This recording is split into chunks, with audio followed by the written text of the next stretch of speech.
Hey guys, welcome back to the channel. I'm here at Precision Golf and today I'm going to talk you through how to get the club on plane. Now this is something that comes up in lessons pretty much every single day, whether you're underneath plane, whether you're on top of plane or above plane. It's often a real problematic subject where people are trying to force the club on plane, where it can be a lot more natural and easy to achieve. So I'm going to talk you through my methods of how to get the club on plane and how to do it consistently. So hopefully after that, you go away and you play some super consistent golf. You see the curves start to narrow up a little bit and you see your ball striking improve. So I hope you enjoy the video, guys, and I'll catch up with you at the end. Okay, so let's get into it. Swing plane is essentially the tilt of our arc. You could also say it's the track of the sweet spot around our body. So I could have a sweet spot which travels on a more upright plane, okay, something we see very tall people deal with, or we can have the club travel on a very shallow plane.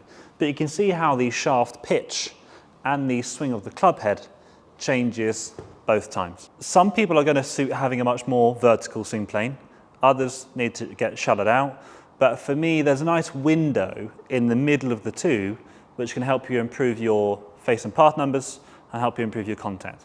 For example, there are positives and negatives to being both above plane and below plane. Okay, so let's imagine the swing plane is pretty much dealt with by the lie angle of the club head and therefore the shaft pitch.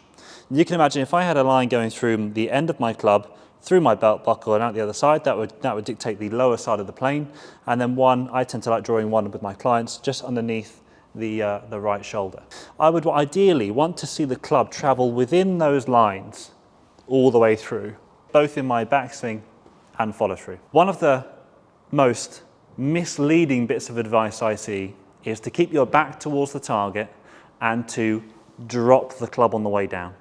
Now we're to the side of the golf ball, so if I let the handle drop, I'm not swinging the club on plane. And you'll probably see that as I swing the handle down, you'll see the club is actually steepening.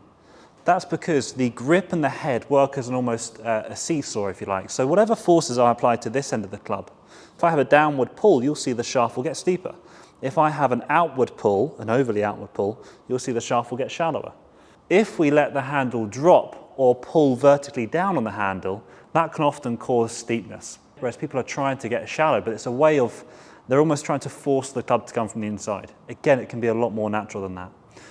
With regards to keeping your back towards the target, I understand that we don't want to spin our shoulders out too early because that can get us above plane and we'll see the club path work to the left. The issue I have with that is that it's quite difficult, isn't it, to allow the club to drop before you swing it because it's not sequencing the body in the correct order. What I find is that if you have good separation between your lower half and your upper half, you'll be able to rotate your pelvis first and then your shoulders will rotate, but then look at the handle track. Watch how my hands are working towards where the ball would be and look how the club can work nicely on that plane. So I guess just to dispel some myths, don't try and let the handle pull down, vertically downwards. It has to go diagonally down and out. That allows the club to be pulled along plane. And please don't try and keep your back towards target. Work on your separation between your lower half and your upper half and your sequencing, and that will take care of itself. Okay? We're always too focused on trying to fix symptomatic parts of the golf swing as opposed to swing in a synchronized way. So what we're going to try and do, we're going to try and get halfway back where we feel as if the shaft is a little bit steeper, and I've got a drill to help you do this. And as you get to the top, I would want to see a slight difference in the pitch of the left arm, okay, which I tend to like seeing cover the right shoulder, and the pitch of the shaft. The shaft should be a little bit steeper than the left arm, okay? Because now, as you can imagine, if I pitch it here and I have some rotation towards the target, look how the handle works out and look how the club got on plane. Okay, so it's actually really important to have this kind of separate angle through the left arm and through the shaft. If you're trying to get laid off and then drop it, your golf swing will feel as if you're trying to time up 1,000 different pieces. Okay, if we get the pitch of the shaft correct at the top of the backswing, and we understand that the handle works towards the golf ball, then the club will get pulled along the correct plane. Okay, let's just try and hit a couple. So imagine if I get two laid off at the top. Let's hit one there. So if I get two laid off, so I'm here, you know, we see a lack of body turn, we see a lift of the arms, we see the shaft get laid off. Watch how the shaft will naturally kick steeper on the way down.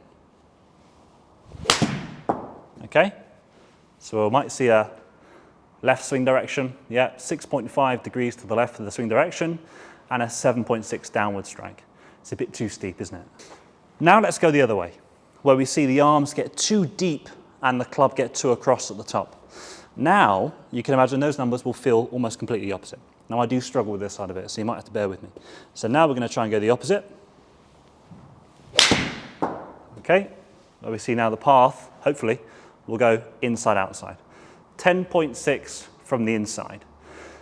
So we can see how getting off plane, either too laid off and therefore steep, or too across and therefore underneath plane, can really make it quite difficult to try and find strike.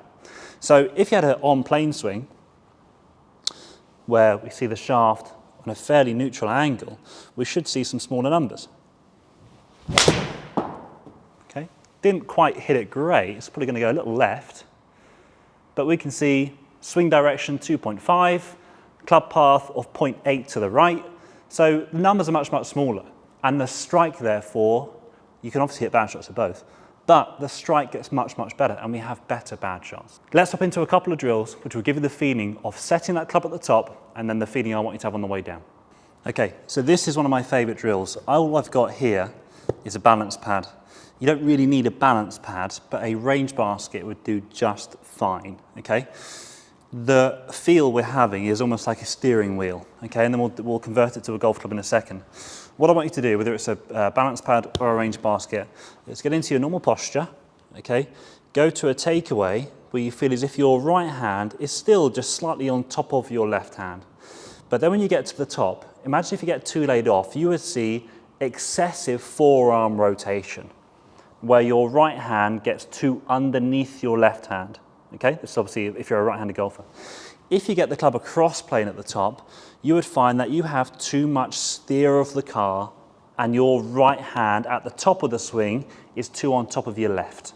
What I want you to try and do for me is hold it like a steering wheel, get to a takeaway where you're halfway back, and then I want you to get up to the top of the swing where you see your hands are level with each other.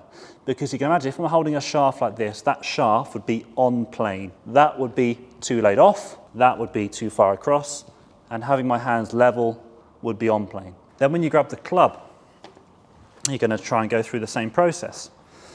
So you're going to take it to a takeaway. Okay, we feel as if our right hand's a little bit more on top, and then just try and essentially exaggerate the opposite both sides. Okay, what would it feel like to get crazy laid off? Okay, my left hand's above my right hand. What would it feel like to get crazy across? Okay, my right hand's more on top of my left hand. It's more dominant. Whereas when we get on plane, we will feel as if both hands are level. Okay, and that gets the shaft pitch exactly where we need it. Once you get used to that, it can feel quite strange, as all swing changes do, but it will essentially feel as if you don't have to try and find plane, okay, because it's already on plane.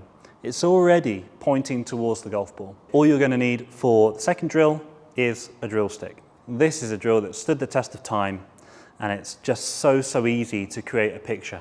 Sometimes when the club goes behind us, it's quite difficult to tell the plane, isn't it? Because it's lost behind our field of vision. What we're going to do, we're going to take the club, and it doesn't matter if the grip's not perfect when you do this. This is purely to try and get the gist of plane. And you're going to leave around half of a drill stick out the end of the top of the grip. Then from there, what I want you to do, and I'll obviously set up with a little bit of shaft lean, I want you to imagine that you are going to try and take that club back. Okay, you're going to have it rolling down your left leg to start off with. Okay, the drill stick down your left leg, lead leg.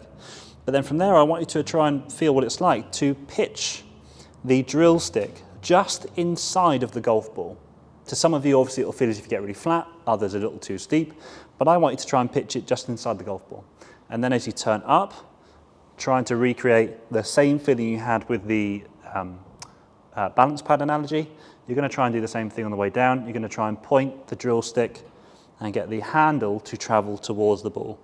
And you'll see that that club plane is extremely consistent. It's quite difficult to hit balls when you have that through the grip, but rehearse it on the backswing. It will give you the spatial awareness to where your shaft is and where your club head is. Again, it will really, really help get that club on plane. So I hope those two drills help. I think they should be really beneficial regardless whether you're above plane or underneath plane.